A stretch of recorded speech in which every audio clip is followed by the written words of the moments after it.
여호수아 1장 1절에서 9절까지의 말씀을 저와 여러분들이 함께 한 목소리를 읽어 나갈 때요, 성령 하나님께서 이 말씀이 우리에게 들려질 수 있도록 우리 마음을 열어주셨으면 좋겠습니다.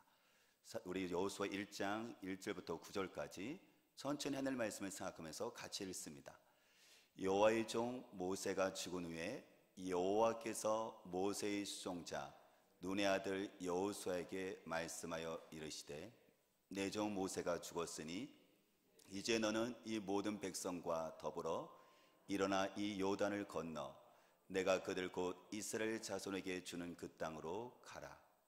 내가 모세에게 말한 바와 같이 너의 발바닥으로 밟는 곳은 모두 내가 너에게 주었노니 곧 광야와 이 레바논에서부터 큰 강 곧 유브라데스까지 해쪽 속의 온 땅과 또 해지는 쪽 대해까지 너의 영토가 되리라. 내 평생에 너를 능히 대적할 자가 없으리니 내가 모세와 함께 있었던 것 같이 너와 함께 있을 것임이니라. 내가 너를 떠나지 아니하며 버리지 아니하리니 강하고 담대하라. 너는 내가 그들의 조상에게 맹세하여 그들에게 주리라 한 땅을 이 백성에게 차지하게 하리라. 오직 강하고 극히 담대하여 나의 종 모세가 내게 명령한 그 율법을 다 지켜 행하고 오로나 좌로나 치우치지 말라.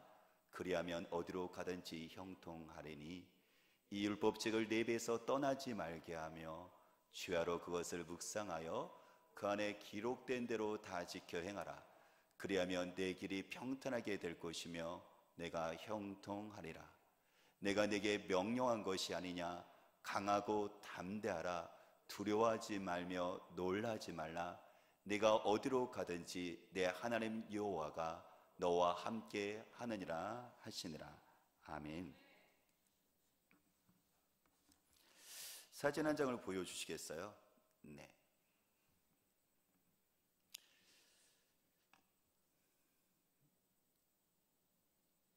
사진을 한 장 볼게요. 저 로고를 여러분들 어디 로고인지 여러분들 생각 기억이 나시겠어요? 1960년서부터 70년도까지 전 세계 신발업계에 주름 잡던 브랜드가 아디다스였었잖아요. 당시 몇 명의 젊은이가 아디다스를 능가하는 신발을 만들겠다라고 생각을 하고 몇 명의 청년들이 모였거든요.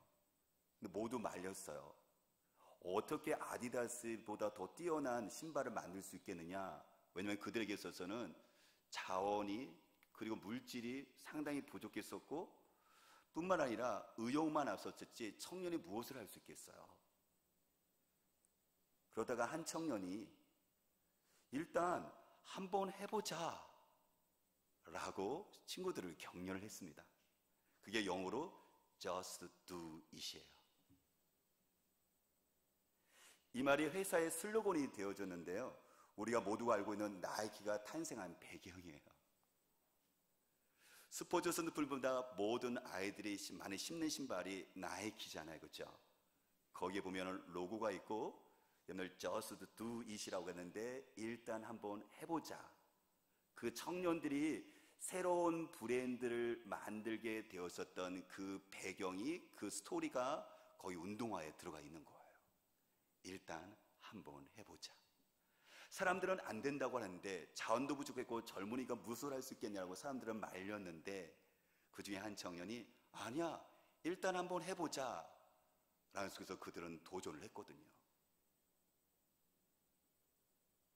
사랑하는 여러분, 우리는 코로나로 말미암아 고민하잖아요. 근데 고민만 하지 말고요, 오히려 그것을 기회로 삼아서 일단 한번 뭐든지 해봤으면 좋겠어요. 하나님은 우리에게 말씀하시죠. 얘야, 코로나로 고민만 하지 말고 성경 말씀을 가지고 일단 한번 해보렴. 코로나로 말미암아 고민만 하지 말고 성경 내 말씀을 가지고 일단 한번 해보렴. 여기에 내가 새해 너에게 주는 세 가지 약속이 있단다 라고 말씀하세요. 그 첫 번째 약속이 무엇이냐면 하나님은 우리와 함께 하신다고 하십니다. 5절 말씀을 보면 이렇게 얘기하죠. 우리 1장 5절 같이 함께 읽어볼까요? 내 평생에 너를 등이 대적할 자가 없으리니 내가 모세와 함께 있었던 것 같이 내가 너를 떠나지 아니하며 버리지 아니하리라. 하나님이 여호수아와 이스라엘 백성들에게 말씀을 하세요. 약속을 주시죠. 내가 모세와 같이 함께했다. 그런 것처럼 여호수아야 내가 너와 함께 할 것이다 라고 말씀을 하세요. 근데 그 말씀은 동일하게 하나님께서 이 시간 우리에게 말씀을 하시는 거죠. 모세와 함께 했었단다. 내가 여호수아와 함께 했었단다. 마찬가지로 재문아 내가 너와 함께 한다 라고 약속을 해주시는 거예요. 그렇죠. 모세가 그 삶 가운데 속에서 가장 힘들었던 어려운 시기가 언제였을까요? 40년 동안의 광야 생활이었었잖아요. 그때 하나님이 함께 하셨어요. 여호수아에게 있어서 그 어려운 시기는 16년 동안 가나안의 전쟁의 그 시기였었거든요. 하나님께서 함께 하셨어요. 마찬가지로 여러분들 전 세계뿐만 아니라 우리도 지금 코로나 시기라는 엄청난 여러분들 그 시기를 어려운 시기를 걸치고 있는데 하나님께서도 이 어려운 시기에 함께 하시겠다고 말씀을 하세요. 떠나지 아니하고 버리지 않을 것이라고요. 근데 우리는 종종 생각을 해요. 아니 내가 이렇게 힘든데 하나님은 도대체 왜 나를 안 도와주시지? 라는 생각 속에서 하나님이 나를 떠난 것 같고 하나님이 나를 버리신 것처럼 느껴질 때가 솔직히 있거든요. 저 같은 경우도 또 저희 가족도 그랬었어요. 예수를 믿는데 제가 지난번에 언뜻 한번 얘기한 적이 있었는데요. 누나의 매형이 외도를 했었거든요. 큰 건축 회사의 아파트 현장의 소장이에요. 그러니까 많은 사람들이 있을 거 아니에요. 친구들과 끝나면 당연히 어떡하죠? 술 마실 거고 여자고 당연히 그 문화 속에서 오일 거 아니에요. 그런 분이 어느 정도 있을 거 아니에요.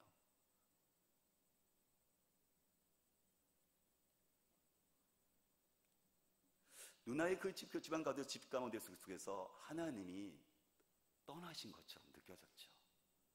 저희 집에도 마찬가지죠. 서민이가 장애를 가졌을 때는 하나님이 저는 치열하게 2년 동안 하나님께 목회자지만 물었거든요. 하나님 계시냐고요. 하나님 떠나신 것이 아니냐고요. 저는 2년 동안 어둠 속에 있었거든요. 사남매 중에서 남동생은 두 딸이 있는데 첫째 딸은 중학교 때서부터 친구들하고 어울리면서 방황하기 시작을 했어요. 집을 안 들어오는 거예요. 여자인데요. 그러니까는 이 팀장인 동생이 전국을 찾으러 다니는 거예요. 하나님이 안 계신 것처럼 느껴지죠. 막내 동생 여동생은 사업하는 사람과 결혼을 했는데 사기를 당해서요. 모든 것들 한순간에 날렸고요. 원룸에서 살아요. 하나님이 버리신 것 같고요. 하나님이 안 계신 것처럼 떠나진 것처럼 느껴지죠. 그때 도대체 하나님은 어디에 계신 거였었죠? 바로 누나도 저도 남동생도 여동생도 사남매가 다 예수를 믿고 있는데 그 어려웠었을 때, 그 고난이 있었을 때 도대체 하나님은 도대체 어디에 계셨던 것이죠? 모래 위에 발자국이라는 한 글이 있어요. 거기에 답이 있더라고요. 어느 날 밤 나는 꿈을 꾸었네. 나는 주와 함께 바닷가 거니는 꿈을 꾸었네. 하늘을 가로질러 빛이 임한 그 바닷가. 나는 모래 위에 두 짝의 발자국을 보았네. 한 짝은 내 것, 또 한 짝은 주님의 것. 거기서 나는 내 인생의 장면들을 보았네. 마지막 내 발자국이 멈춘 곳에서 나는 내 삶의 길을 돌이켜 보았을 때 나는 자주 내 삶의 길에 오직 한 짝의 발자국만 보았네. 그때는 내 인생이 가장 비참했고 슬픈 계절이었네. 나는 의아해서 주님께 물었네. 주님, 제가 당신을 따르기로 했을 때 당신은 저와 함께 항상 있겠다고 약속하셨지요. 그러나 보십시오. 제가 주님을 가장 필요로 했던 그때 거기에는 한 짝의 발자국밖에는 없었습니다. 주님은 저를 떠나 계셨군요. 주님이 대답하시기를 나의 귀하고 소중한 아이야, 나는 너를 사랑했고 너를 결국 떠나지 않았도다. 내 시련의 때, 고통의 때에도 내가 본 오직 한 짝의 발자국, 그것은 내 발자국이 아닌 내 발자국이었노라. 내가 너를 등에 업고 걸었노라. 그래요. 주님께서 등에 업고 걸으셨어요. 누나의 매형이 바깥에 생활을 했었을 때, 그때 하나님이 안 계셨던 것이 아니라 누나를 업고 걸으셨었어요. 또 성민이가 장애 되었었을 때 하나님 도대체 계신 것이냐고 하나님께 여러분들 따져물었을 때, 하나님께서는 여전히 신실하게 저와 저희 가정을 업고 계셨어요. 남동생이 여러분들 그 딸이 여러분들 그 친구와 같이 함께 집에 들어오지 않고 계속해서 방황했었을 때, 동생이 찾아냈을 때 주님 도대체 어디 계셨습니까? 라고 했었을 때 주님께서는 동생을 업고 계셨어요. 또한 사회만은 망했던 여동생의 그 아버지 또한 그 상황에 있었을 때 주님께서는 여전히 그곳에 계셔서 함께 업고 걷고 계셨어요. 이것을 준비하면서 또 누나하고 저희들 사남매 단톡방 있는데 하면서 하나를 이렇게 생각을 하다 보니까는 제가 이 단어가 생각났어요. 임마누엘 사남매. 왜냐면 누나가 중학교 때 신앙생활을 혼자 하면서요, 저희들은 아무도 안 믿었었거든요. 근데 누나가 헌금 봉투에다가 항상 썼던 내용이 뭐냐면은 기도 제목을 쓰고 이름을 쓰잖아요. 그러면 유재문 이렇게 쓰잖아요. 근데 누나는 거기다가 유재진이라고 쓰지 않고 임마누엘 사남매라고 항상 썼거든요. 저희들은 그때 교회를 안 다니고 있었어요. 임마누엘이라는 것은 하나님이 우리와 함께 하시다라는 뜻이거든요. 그러니까 누나는요, 그때서부터 하나님이 우리와 함께 하신다라는 그 여러분들 그것을 생각을 하면서 저의 남매를 드렸고 부모를 드렸었고 가족을 하나님께 계속 드리고 있었거든요. 그 힘든 시절, 어려웠을 때 시대도 말이죠. 그때도 말이죠. 한 어린 학생에게 하나님께서는 약속을 지켜주셨어요. 함께 하셨습니다. 사랑하는 여러분, 누가 어려움이 없는 사람이 누가 있겠습니까? 이 세상에서 누가 힘들지 않다고 얘기할 수 있는 사람이 누가 있겠어요? 늘 가정에서도 학교에서도 그리고 직장에서도 그리고 부모도 자녀도 그리고 남편도 아내도 그리고 여러분들 그것이 친구 관계든 재정적인 것이든 건강이든 이 세상에서 어려움이 없지 않은 사람이 누가 있겠습니까? 모두 다 어렵죠. 그런데 새해에는 우리가 두려워하지 않았으면 좋겠습니다. 왜요? 하나님이 우리와 함께 하신다고 약속하십니다. 모세와 함께 하셨고 여호수아와 함께 하셨고, 그리고 하나님께서는 우리와 함께 하신다고 약속하시고 떠나지 아니하시고 버리지 아니하신다고 하나님은 우리에게 분명히 약속하셨습니다. 그 하나님은 우리와 함께 하시기에 우리가 새해에는 두려워하지 않는 우리가 되시기를 주님으로 축복합니다. 새해 하나님이 주신 그 약속 또 한 가지가 있어요. 하나님은 우리에게 늘 말씀으로 인도하시겠다고 약속하십니다. 8절 같이 읽어볼까요? 8절 읽겠습니다. 이 율법책을 내 입에서 떠나지 말게 하며 주야로 그것을 묵상하여 그 안에 기록된 대로 다 지켜 행하라. 그리하면 내 길이 평탄하게 될 것이며 내가 형통하리라 라고 얘기합니다. 하나님께서 지금 여호수아에게 하시는 그 말씀인데, 여호수아야, 내가 너와 함께 할 것이고 함께한 내가 너에게 계속해서 말할 것이다. 지금 여호수아에게 요구하는 것이 뭐예요? 이 율법책을 내 입에서 떠나지 말고 늘 읽고 그 말씀을 묵상하라 라고 지금 생각하라고 얘기하는 거잖아요. 그렇죠? 그것이 가나안 정복 전쟁의 승리 비결이었던 것이죠. 여호수아에게 함께 하셨던 그 하나님께서는 여호수아에게 계속 말씀하신다고 이야기하셨고, 그래서 그애가 가야 될 그 길을 하나님께서 가르쳐 주시겠다, 인도하시겠다고 이야기하시는 거예요. 무엇을 통해서요? 말씀을 통해서 말이죠. 하나님은 말씀으로 여호수아 이스라엘 백성들을 그 앞길을 인도하셨어요. 하나님께서는 말씀으로 요단강 앞에서 말씀하셨죠. 바로 하나님의 법궤를 앞에 세우고 건너라 라고 말씀하셨고 앞길을 인도하셨고요. 여리고성 앞에서 하나님은 말씀하셨죠. 여리고성을 돌아라고 하나님께서는요 그 앞길을 인도하셨고요. 그리고 아이성 앞에서 하나님은 말씀하셨죠. 바로 아간을 처단하라고 하나님 말씀하셨죠. 하나님께서는 그 앞길을 여호수아 이스라엘 백성들의 앞길을요 말씀을 통해서 열기 시작을 하셨어요. 그리고 무너뜨리기 시작을 하셨어요. 그리고 여러분들 건너게 하셨습니다. 사실 이 말씀이 주어지기 전까지는, 하나님의 음성이 들려지기까지는 여호수아와 이스라엘 백성들은 정말 연약했습니다. 그리고 그 현실 앞에서, 문제 앞에서 두려웠습니다. 오늘 6절과 7절과 9절 말씀 계속 반복되는 단어가 있는데요, 어떤 단어냐면 강하고 담대하라요. 강하고 담대하라. 강하고 담대하라. 왜냐하면 두려우니까요. 하나님의 사람 여호수아요, 이스라엘 백성들요, 그들이 두려웠어요. 어떤 문제예요? 요단강 문제 앞에서, 여리고성 문제 앞에서 뿐만 아니라 이 가나안의 그 전쟁의 속에서 그들은 두려웠거든요. 왜냐하면 그 속에서 어떻게 그들이 그 속에서 승리할 수 있겠어요? 이거는 현실적으로 불가능한 거예요.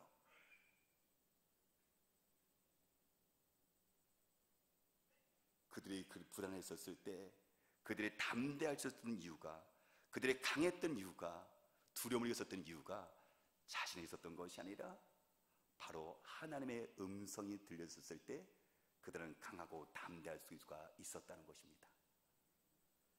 사랑하는 여러분, 여러분들은 어떻습니까? 저는 솔직히요 두려워요. 저는 두려워요. 코로나가 왔었을 때요, 이게요, 이게 두렵더라고요. 여러분들은 어떻게 생각할지 모르겠는데 저에게는 솔직하게 두려움이 있었어요.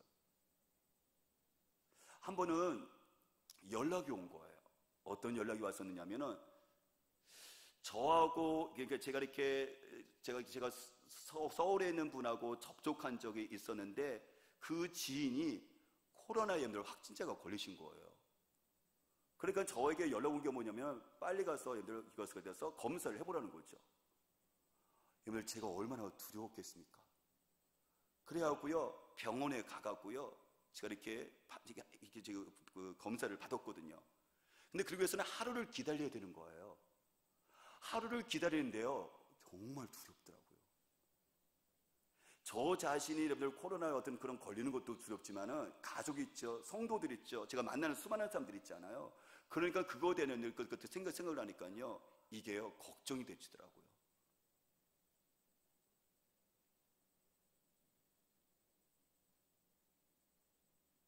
또한 저는 저 자신을 생각할 때 이게 코로나의 속에서 우리 성도들을 어떻게 앞길을 나가야 되는 것인가에 대한, 목회자가 그거에 대해서 고민을 해야 되잖아요. 그리고 이렇게 가자라고 얘기를 해야 되잖아요. 그러니까 그것을 생각하니까 마음속에 부담이 되더라고요.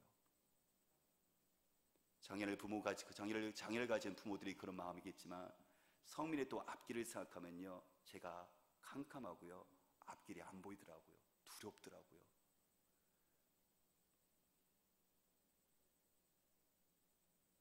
근데 그때 이 두려움을 거치게 만들었던 것이 무엇이냐면 새벽 말씀이었어요. 하나님의 그 새벽 말씀을 통해서, 그 말씀에 귀를 기울였을 때 하나님께서는 저에게, 여러분들 이것을 통해서 그 말씀이 저에게 갈 길에 빛이 되어 주셨거든요. 그래서 시편 109편, 119편, 우리가 시편 119편의 105절 말씀 보면 성경 말하죠. 주의 말씀은 내 발의 등이요 내 길의 빛이라고요. 그렇죠? 우리가 어두운 길을 갈 때 우리에게 필요한 것은 뭐죠? 그 앞길을 비춰주는 그 등불이 필요하잖아요. 마찬가지로 이 코로나의 상황과 내 삶 속에서 이거를 어떻게, 이 어둠의 길을 어떻게 갈 수 있을까? 앞길이 안 보이니까, 캄캄하니까요. 그 두려워서 있었을 때 저에게 이 두려움이 아니라 평안을 줬었고, 오히려 기대하게 만들었던 것이 무엇이냐면, 하나님의 말씀이 저의 앞길에 등불이 되어줬을 때였어요. 작년에 우리가 새벽 말씀이 예레미야였잖아요. 거기 키워드는 성경 말씀이거든요. 다니엘서였었잖아요. 거기에 키워드는 뭐냐면 주인됨, 하나님의 주인됨이거든요. 통치거든요. 그리고 최근에 우리 받았던 베드로전서는 고난이거든요. 근데 그 말씀이 빛이 되어서요, 고난을 의미 있게 해석하게 만들었고, 주인 되신 하나님께 돌아가게 만들었고, 특히 말씀을 붙잡는 운동을 같이 해야 되겠다는 생각을 하나님께서 강하게 주셨어요. 그러니까 저 자신의 앞길과 사랑하는 교회 성도들의 그 앞길 속에서 하나님께서 인도하시더라고요. 말씀으로 빛을 비추셔서 걷게 하시더라고요. 그랬더니 하나님께서 그거를 보여주시잖아요. 우리 아이들뿐만 아니라 성도들 삶 속에서 이것이구나 하고 하나님께서 그것을 저만 확신한 것이 아니라 성도들 모두 속에서 그것을 하나님께 일하시는 것들을, 길을 인도하시는 것들을 우리가 보고 발견하고 있잖아요. 그래요. 우리가 두려울 때, 약할 때 하나님은 우리들에게 길을 보이십니다. 언제요? 어떻게 해요? 말씀을 통해서 우리를 인도하시고 앞길을 이끌어 주세요. 그 다음에 똑같은 이유로 여호수아에게도 주셨던 것처럼, 모세에게도 주셨던 것처럼 똑같은 이유로 저와 여러분들에게도 이 말씀 성경을 주신 거예요. 오늘을 어떻게 살 것인가? 내가 이 코로나 속에서 재정적으로, 경제적으로, 어떤 건강으로 우리가 두려움을 느끼는데 이것을 어떻게 해나갈 것인가? 우리들 자녀들에게 삶 가운데 속에서 아이들에게 어떻게 이끌어갈 것인가?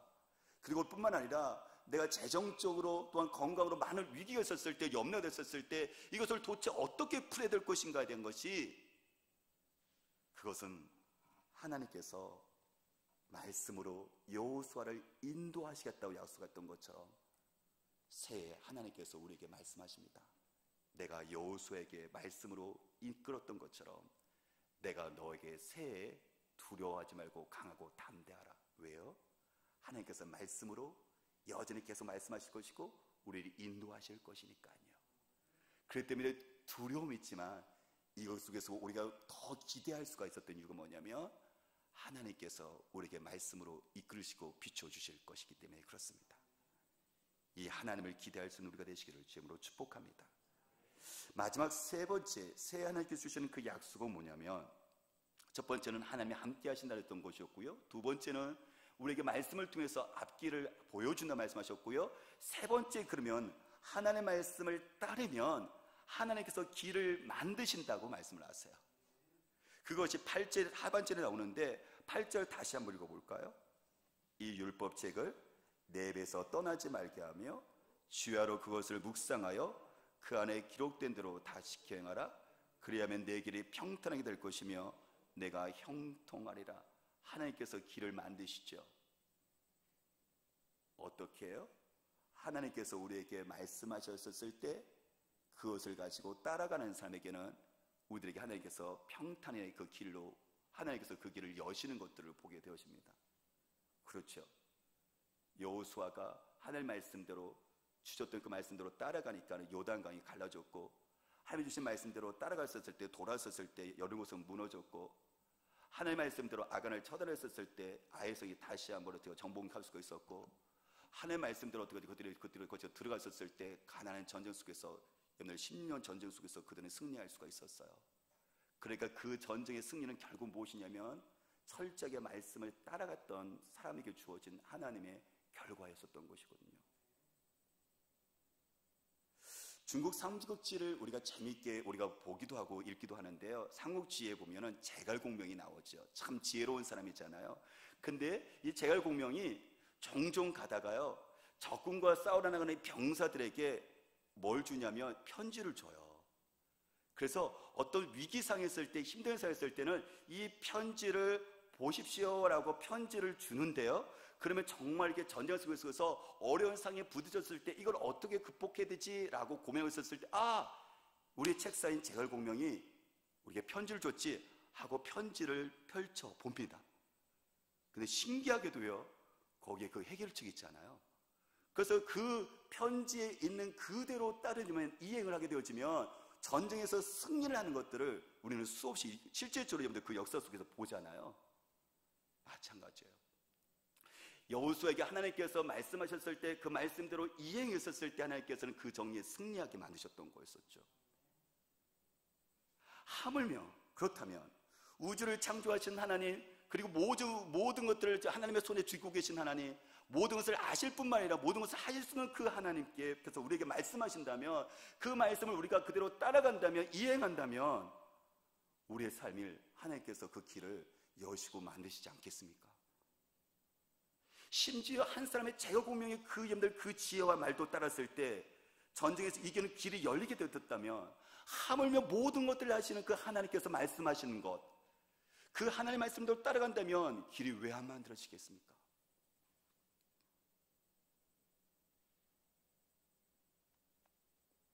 우리 박지혜 성도님이 이것을 이제 간증을 하셨잖아요. 다니엘을 기도를 통해서 주셨던 하나님의 그 은혜, 그렇죠? 마음의 평안을 주시고 샘을 주실 뿐만 아니라 또 정의를 위해서 다니엘을 기도해서 전국에 있는 성도들이 같이 함께 사랑의 헌금을 통해서 오늘 우리 박지혜 성도님에게 실제로 하나님의 살아계신 것을 보여주셨잖아요. 우리 그 다니엘 교회가 우리가 2년, 오래전부터 시작했지만 저희 교회는 이제 올해가 2년째 했었어요. 사실 첫 번째 했었을 때 다니엘 기도의 그 사랑의 헌금을 박지혜 성도님을 제가 신청을 하고 싶었거든요. 근데 어쨌든 이런 여러 가지 사정으로 해서 신청을 하지 못했어요. 그래서 올해는 그것을 해야지라고 해서 이제 그것을 신청을 했는데요. 근데 사실 신청을 해야 될지라도 많은 사람들이, 거기에 하는 사람들이 거의 500명 이상이 신청을 하거든요. 근데 그것에 대한 될까라는 어떤 그런 불확실성이 있었지만, 그래도 하나님, 박지혜 성도님이 도움을 받았으면 좋겠습니다라고 기도하는 곳 속에서 그걸 신청을 했어요. 하나님이 박지혜 성도님이 그야말로 내가 너를 사랑한다라는 것을 그 표시로 이제 그 20일의 그 영상에 들어가는 그것을 찍게 하셨고, 그런 것 속에서 박지혜 성도님이 정말 큰 돈을 사랑의 헌금을 받았어요. 그랬더니 그것을 다니엘 기도에 온 것을 보고 광주에 있는 중앙교회에 있는 그 목사님이 전화가 왔어요. 청년들이 코로나 시기에 있었을 때 성도들이 이렇게 건강을 챙기기 위해서 운동을 하게 하고, 운동한 만큼은 스스로 이렇게 헌금을요 교회에다가 한 거예요. 그래서 그것이 모아진 것이었는데, 이것을 누군가에게 이렇게 쓰고 싶은데 박지혜 성도님이 나온 것을 보고 이 박지혜 성도님에게 이것을 하고 싶다 해서 100만 원을 또 보내왔어요. 그것이 이제 다니엘 기도의 중간에 이루어졌던 일인데, 박지혜 성도님이 이제 두 군데에서 이제 그 사랑의 헌금을 받은 다음에 저녁 때 저희 집사람에게 고맙다고, 그리고 성민을 위해서더라도 이것을 같이 함께, 이것을 적은 것이 돈이지만 이것을 같이 함께 성민을 위해서도 썼으면 좋겠다라고 이렇게 봉투를 주셨다 하더라고요. 그때 저희 집사람이 이건 성민이가 아니라 정은을 위해서 쓴 것이니까는 쓰세요, 이건 아닙니다라고 돌려줬다고 이야기를 하더라고요. 그 다음날 아침에 저에게 또 문자가 왔어요. 목사님, 이렇게 사랑의 헌금을 받았는데 이것을 어떻게 해야 돼요? 그래서 어제 저희 집사람도 얘기했는데 또 문자를 줄 필요가 있었을까 생각했다가 제 마음 가운데 엄청난 한 가지 생각이 들었는데 되게 고민됐어요. 박지혜 성도님에게 얘기할까 말까, 얘기할까 말까, 전화를 하면서도요. 근데 제 마음 가운데 얘기를 하자라는 어떤 마음에 제 마음이 결단했었어요. 그거는 뭐냐면 11조였거든요. 박지혜 성도님, 우리도 사람도 누군가에게 은혜를 받으면 표시를 하잖아요.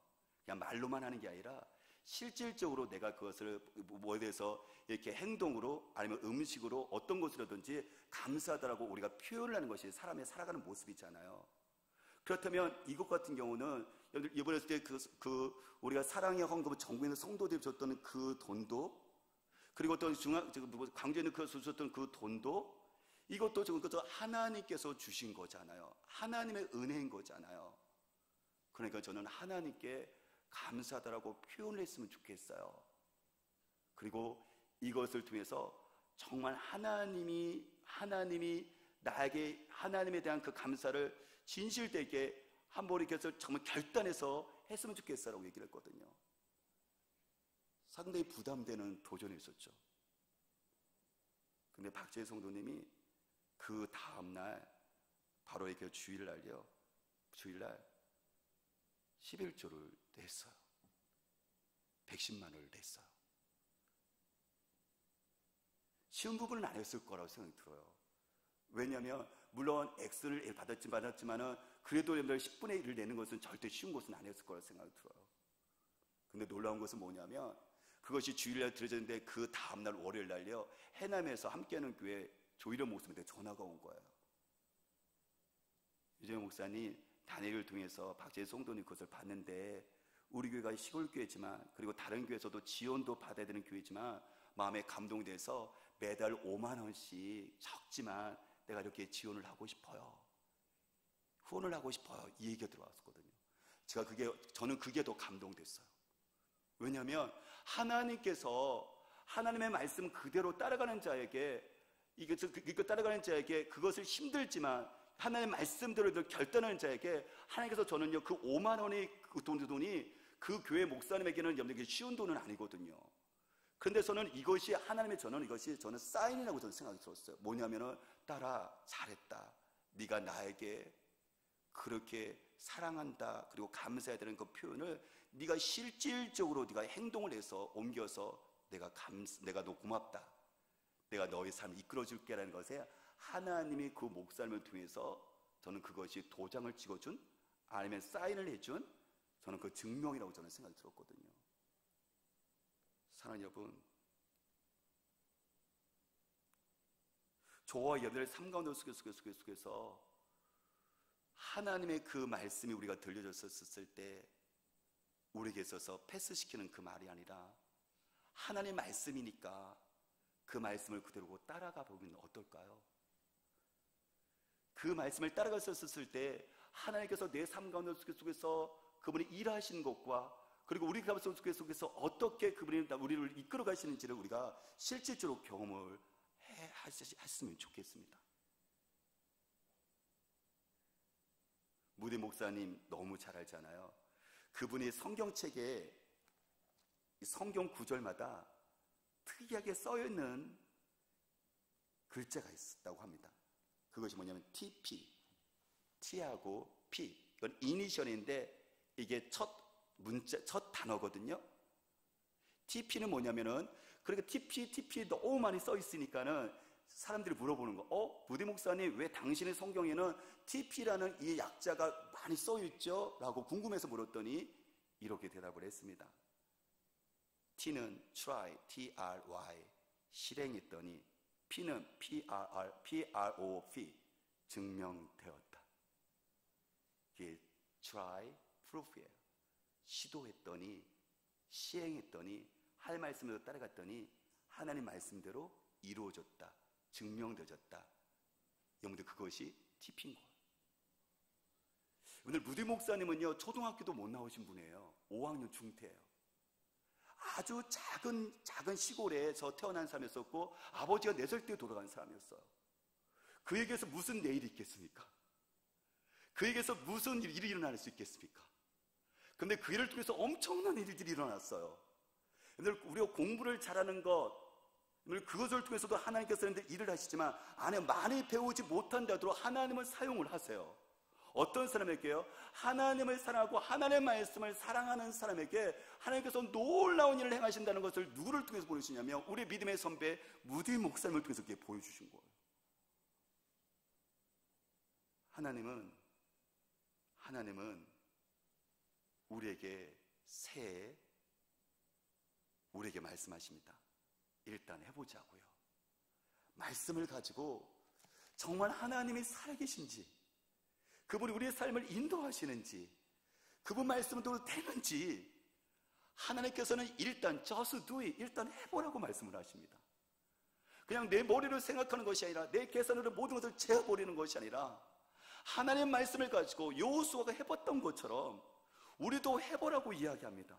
그래서 여호수아가 해봤더니 가나안 땅이 정복되어졌던 것처럼 그것이 트라이했더니 프로브되어졌던 것처럼 우리도 하나님의 말씀을 가지고 새해 코로나가 온다 할지라도 우리가 어떤 어려움에서 할지라도 그것이 정복될 수 있다고 주님 말씀하시는데 그건 뭐죠? 하나님께서 새해 우리에게 약속해 주셨습니다. 하나님 우리와 함께 하신다. 하나님이 계속해서 말씀으로 인도하신다. 하나님 말씀하신 걸 따르면 길이 만들어진다. 사랑하는 양처럼 여러분, 가정에서 자녀와 함께 추하였으면 좋겠습니다. 교회에서 우리 가족들과 같이 함께 추하였으면 좋겠습니다. 또 우리 학생들과 같이 함께 우리 선생님들이 한번 추하해 봤으면 좋겠습니다. 그래서 정말 무디 목사님처럼 우리 아이들의 성경과 우리 성경, 어른 성경, 우리 온 세대 가운데 빨간 글씨로 TP라는 것이 정말 이렇게 많이 쓰여져서 하나님의 살아계신 것을 우리와 세상에 보여줬으면 좋겠습니다. 성령님께서 도와주실 것입니다. 기도하겠습니다.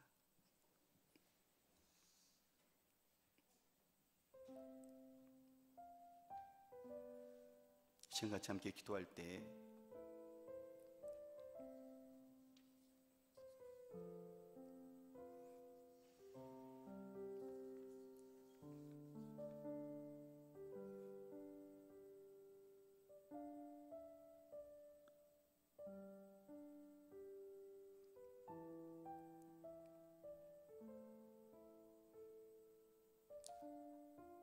하나님의 사람들은 우리가 혼자 있는 것이 아니라, 그래서 우리 자신의 힘으로만 사는 사람들이 아니라 함께 하시는 아버지의 그 사랑과 능력으로 살아가는 사람들이 있잖아요. 이 지긋지긋한 코로나,